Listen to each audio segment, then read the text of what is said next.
हुआ आगाज रन का, अब युद्ध बदलने की है तैयारी। जीत उसी की होगी जिसका पढ़ाई है जारी। जी हाँ मेरे बच्चे, जितने लोग मन लगाकर पढ़ रहे हो जीत उसी का होगा। तो आज का ये वीडियो मैट्रिक बोर्ड परीक्षा 2025 के लिए सोशल साइंस का जितने सारे महत्वपूर्ण सब्जेक्टिव क्वेश्चंस बनते हैं उसमें से वो कुछ ऐसे क्वेश्चंस को मैं लेकर आया हूं जो आपके एग्जामिनेशन के लिए काफ़ी ज़्यादा इम्पॉर्टेंट है। तो मेरे बच्चे वीडियो को शुरू से लेकर, जी हाँ, शुरू से लेकर अंत तक ज़रूर देखना।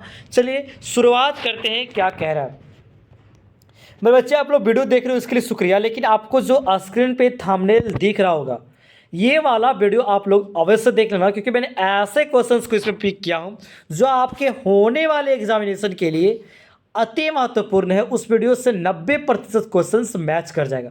तो चलिए बिना लेट के ये वाला वीडियो शुरू करते हैं। क्या लिखा हुआ है? कुछ देशों में बहुराष्ट्रीय कंपनियां किस प्रकार उत्पादन पर नियंत्रण स्थापित करती है। कह रहा है कि बहुराष्ट्रीय कंपनियां MNC क्या है? MNC। आप लोग बोल रहे हो सर ये MNC क्या होता है? मेरे बच्चे MNC का मतलब होता है मल्टी नेशनल कंपनीज। तो जो मल्टीनेशनल कंपनीज हैं, बहुराष्ट्रीय कंपनीज हैं, वो किस प्रकार उत्पादन पर नियंत्रण स्थापित करती है? तो उसका कई तरीका है, ठीक है, कई तरीका वो अपनाता है। पहला तरीका क्या है? सबसे पहले वो क्या करता है, छोटे उत्पादकों को वो उत्पादन का सामान ऑर्डर देना होता है और अपने ब्रांड के नाम पे बेचता है। तो जैसे छोटे छोटे जो फैक्ट्रीज है, छोटा मोटा फैक्ट्री, उसको क्या कहता है, वो सामान का ऑर्डर देता है और अपने ब्रांड के नाम पर बेचता है। स्थानीय संसाधनों और बाजारों का लुत्फ उठाना, कि जो मल्टीनेशनल कंपनीज होती है वो जो उसके जहाँ पे वो लगाता है उसके आसपास जितने सारे संसाधन है, बाजार है, सबका वो फ़ायदा उठाता है और वहाँ पे सच्चे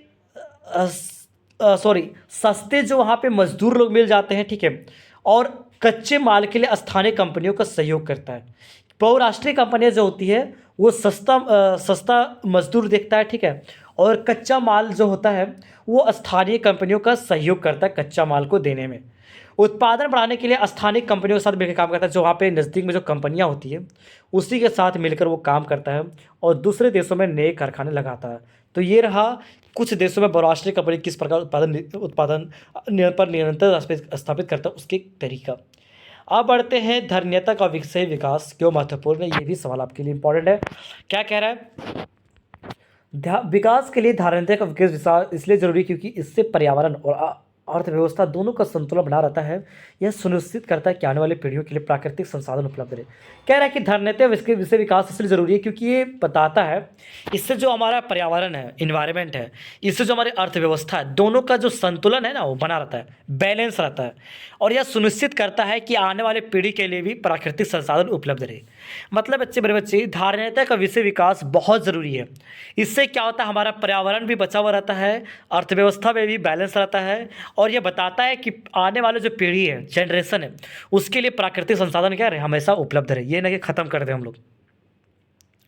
हमें संसाधनों की दोहन करने के बजाय उनका विवेकपूर्ण इस्तेमाल करना चाहिए और प्राकृतिक संसाधनों का सावधानीपूर्वक इस्तेमाल करना चाहिए। कह रहा है कि जो हम लोग संसाधन जो बर्बाद करते हैं, दोहन करते, ख़त्म करते हैं, उसके बजाय हम लोग को दिमाग से इस्तेमाल करना चाहिए, ठीक है, और प्राकृतिक संसाधनों का सावधानीपूर्वक इस्तेमाल करना चाहिए। ये नहीं कि अंधाधुंध एकदम कोयला ख़त्म कर रहे हैं तो पेट्रोल ख़त्म कर रहे हैं, ऐसा नहीं है।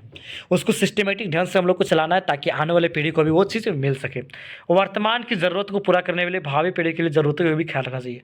मतलब हमें जो करंट में जो ज़रूरत है उसको पूरा करते हुए जो आने वाली जो पीढ़ी उसकी भी ज़रूरतों का हमें क्या करना है, ख्याल रखना है। ये होता है धारणीयता का विषय विकास। अगला सवाल हमारा, और किसी भी राजनीतिक दल के क्या गुण होते हैं? ये भी क्वेश्चन बहुत इंपॉर्टेंट है। क्या गुण होते हैं चलिए देखते हैं। सबसे पहले राजनीतिक दल समान विचारधारा रखने वाले लोगों का एक समूह होता है, ठीक है। राजनीतिक दल में क्या होता है, इसमें क्या होता है, राजनीतिक पार्टी, पॉलिटिकल पार्टी जो होता है, इस पार्टी में क्या होता है, सबकी सोच एक जैसी होती है, विचारधारा एक जैसी होती है, ठीक है। विचारधारा इसमें जो होती है एक जैसी होती है, उसका टारगेट एक जैसा होता है। इस ग्रुप में जितने भी लोग होते हैं सबकी विचारधारा एक जैसी होती है, जैसे कि बीजेपी, कांग्रेस है ना। तो कांग्रेस पार्टी है तो उसमें जितने भी सारे नेता हैं सारा विचारधारा एक ही जैसा, एक ही है कि हम कांग्रेस के हैं और सत्ता पे राज करना है, बीजेपी को हराना। बीजेपी वाला सोचता होगा, हम उसका पार्टी में सभी लोग ये सोचता होगा कि बीजेपी वाला पार्टी सोचता है कि हमारा पार्टी मजबूत रहे, हम जीतते रहे, है ना, और हमें हर जगह हमारा राज हो, है ना। सभी वहाँ पे सोचते हैं कि हम बीजेपी आगे रहे, बीजेपी आगे रहे। मतलब उस पार्टी में कोई किसी पॉलिटिकल पार्टी में उस लोगों का समूह होता है जो समान विचारधारा रखते हैं, समान टारगेट के साथ चलते हैं। इसमें सबसे बड़ा गुण इसका होता है मेरे बच्चे, सरकार बनाना और सत्ता पर राज करना। ठीक है, सरकार बनाना, सत्ता पर राज करना। यह क्या करता है, लोगों से वोट मांगता है और सत्ता हासिल करने का सोच रखता है। ये जनता से वादा करता है और समाज की समस्या का समाधान करता है। राजनीतिक दल क्या करता है, जनता से वादा करता है कि मुझे वोट दो, मैं आपका सारा प्रॉब्लम्स को दूर करूंगा, ये प्रॉब्लम दूर करूँगा, वो प्रॉब्लम, और समस्या का समाधान करता है। खैर ऐसा होता नहीं है, अब के सब पार्टी सब बेईमान हो गया ना। यह दल अपने उम्मीदवारों को खड़ा करता है और जनता से वोट की अपील करता है ताकि उनकी समस्या का निवारण हो सके। कह रहा है कि ये जो पार्टी है सार इसका अपना अपना उम्मीदवार खड़ा करता है, जैसे विधानसभा चुनाव हुआ, लोकसभा चुनाव हुआ, तो अपने पार्टी क्या करती है, नेता लोग खड़ा करता है और जनता से वोट की अपील करता है, बोलता है वोट दो, वोट दो। ठीक है, ताकि उनकी समस्या का निवारण हो सके। अगले सवाल है हमारे यहाँ पे, बेल्जियम में सत्ता की साझेदारी की व्यवस्था बारे में बताइए। 5 नंबर क्वेश्चन, गन्ना, कॉफ़ी, चावल, गेहूं की खेती के लिए भौगोलिक परिस्थिति का वर्णन करें। ये 5 नंबर क्वेश्चन आप लोग कंफर्म कर लो, यहाँ से आपका क्वेश्चन एक ना एक जरूर रहेगा। चाहे गेहूं पे दे, चाहे कॉफ़ी पे दे, चाहे गन्ना पे दे, चाहे चावल पे दे, आप एक भी याद करोगे ना तो हो जाएगा। तो इस क्वेश्चन को आप लोग जरूर कर लेना, मैंने करवा दिया। बहुत सारे मजदूर स्पेनिश जरिए इस्तेमाल का विरोध क्यों कर रहे थे मेरे बच्चे, क्योंकि इसमें क्या होता था, बेरोजगारी का डर सता रहा था, है ना। बहुत सारे मजदूर स्पेनिश जरिए का विरोध इसलिए करते क्योंकि उन्हें बेरोजगारी का डर सता रहा था। ठीक है, लोग बेरोजगार हो जाते, मशीन के आने से लोग क्या होते, बेरोजगार हो जाते। स्पेनिश जरिए उन उद्योग में कटाई की प्रक्रिया तेज कर दी थी। स्पेनिश जरिए था वो क्या कहता था, उनकी जो फैक्ट्री थी उसमें कटाई की प्रक्रिया काफ़ी ज़्यादा तेज कर दिया था। और इस मशीन से एक मजदूर एक पहिए की मदद से कई तकलीफ घुमा सकता था, जिससे एक साथ कई धागे बनते थे। कह रहा है कि मशीन से क्या होता था, एक ही आदमी ज़रूरत पड़ती था मशीन को चलाने के लिए, और कई सारे तकलियाँ घुमा देता था। ठीक है, तकलियाँ घुमा देता था। ठीक है, तकलियाँ घुमा देता था, जिसके कारण कई सारे धागा वहाँ पे क्या होता, बन जाता था, धागा वहाँ पे बनता था, और काम तेज़ी होता था और मजदूर की मांग कम हो जाती थी। मशीन आएगा तो मजदूर की मांग ऑब्वियसली कम होगा। ठीक है, और इसमें काम फास्ट हो जाएगा। इस वजह से महिलाओं को काम से बाहर कर दिया गया और वो बेरोजगार हो गई। स्पेनिश ने मछली कारों उसका रोजगार छीन गया। महिला मजदूरों ने स्पेनिश मसले पर हमले किया, तोड़फोड़ की। इस विरोध का और तोड़फोड़ का सिलसिला क्या वह लंबे समय तक चला। अब अगला सवाल है, 16वीं सदी में दुनिया सिकुड़ने लगी थी, इसका क्या मतलब, ये भी क्वेश्चन आप लोग अवश्य करें ना। जी 77 देश से आप क्या समझते हैं, इसे किस प्रकार ब्रिटेन जुड़वा संस्थानों की प्रक्रिया कहा जाता है, व्याख्या कीजिए। महामंदी कारण का व्याख्या कीजिए। ऑटोमन साम्राज्य क्या है, ये भी आप लोग कर लेना। गिरमिटिया मजदूर क्या है, ये भी आप लोग जरूर से जरूर कर लेना। क्या कह रहा है, औपनिवेशिक शासन काल के दौरान बहुत सारे लोगों को काम करने के लिए दूसरे देशों में ले जाता था और उसका एग्रीमेंट की तरफ ले जाया जाता था। 5 में से एग्रीमेंट इलास्टिसिटी काम होता था। मजदूर गिरमिटिया मजदूर कहने लगा, जिससे आगे चल के मजदूर को गिरमिटिया मजदूर कहने जाने लगा। कह रहा है कि औपनिवेशिक शासन काल में क्या होता था कि बहुत सारे लोगों को काम करने के लिए दूसरा देश ले जाता था। ठीक है, और वहाँ पे एक एग्रीमेंट बनता था, उसी के तहत उन लोगों को काम करना पड़ता था और आगे चलकर इसी को क्या बोलने लगा, गिरमिटिया मजदूर बोलने लगा। साइमन का वैसा पर टिप्पणी लिखे। रोलेट एक्ट क्या है, ये भी क्वेश्चन आप लोग कर लेना। प्रति व्यक्ति आय राष्ट्रीय आय से आप क्या समझते हैं, ये भी क्वेश्चन आप लोग अवश्य कर लेना। ठीक है,